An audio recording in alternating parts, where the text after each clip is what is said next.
স্বামীকে যতই আপন ভাবো না কেন, মাঝে মাঝে স্বামী নামক মানুষটা বুঝিয়ে দেয় পর কখনোই আপন হয় না। তোমাকে তার পরিবার থেকে বেশি ভালোবাসবে না, কারণ তার পরিবার সবার আগে। তুমি তো হলে পরের ঘরের মেয়ে। তোমার দরকার তখনই পড়বে যখন তার প্রয়োজন পড়বে।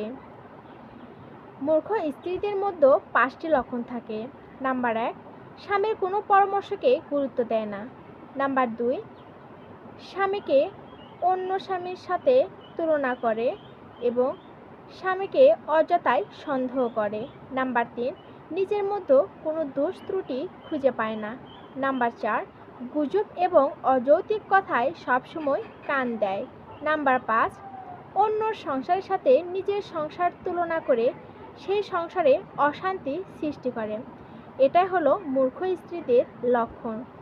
আর এ ধরনের সংসারে কখনোই শান্তি ফিরে আসবে না। তাই এগুলো কাজ থেকে সবসময় বিরত থাকবেন এবং সংসারের সুখ আনার চেষ্টা করবেন। একটা বাস্তব কথা বলি, শোনেন। সময় থাকতে নিজের চরিত্র এবং ব্যবহারের যত্ন নেবেন, কারণ দামি পোশাক, বাড়ি গাড়ির মালিক হলেই মানুষ হওয়া যায় না।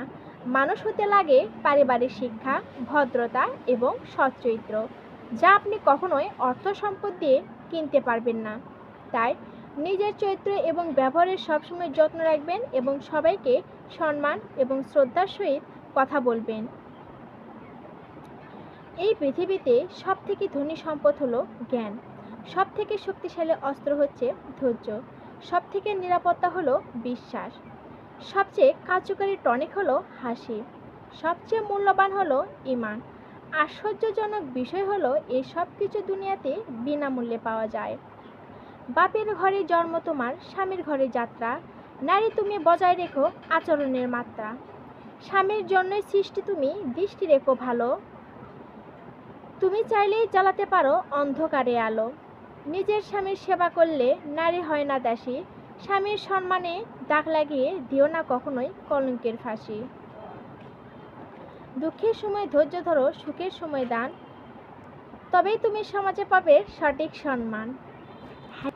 টাকার অভাবে অন্ধ হয়ে কখনো কইরো না কাউকে অবহেলা। দিন ফুরালেই বুঝতে পারবে দুনিয়াটা দুদিনের বেলা। সময় কারো একই ঠিকানা, ঘুরে যায় জীবনের চাকা। মনটা যদি পরিষ্কার থাকে তবে যাবে না কখনোই কোনো কিছু বৃথা। তাই টাকা দিয়ে কাউকে যাচাই করবেন না এবং তাদের সাথে কখনোই খারাপ ব্যবহার করবেন না। ধন্যবাদ।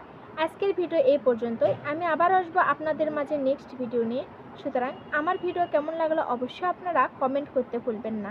সবাই ভালো থাকবেন, সুস্থ থাকবেন।